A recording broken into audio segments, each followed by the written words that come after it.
بسم الله الرحمن الرحيم والسماء والطارق وما أدراك ما الطارق النجم الثاقب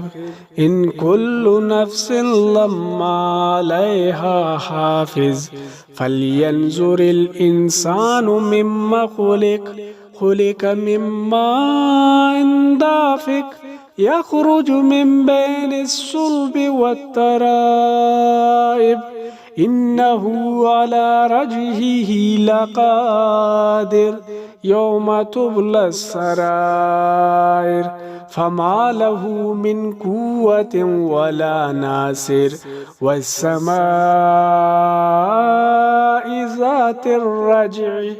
والأرض ذات الصدع إنه لقول فصل وما هو بالهزل إنهم يكيدون كيدا وأكيد كيدا فمهل الكافرين أمهلهم رويدا.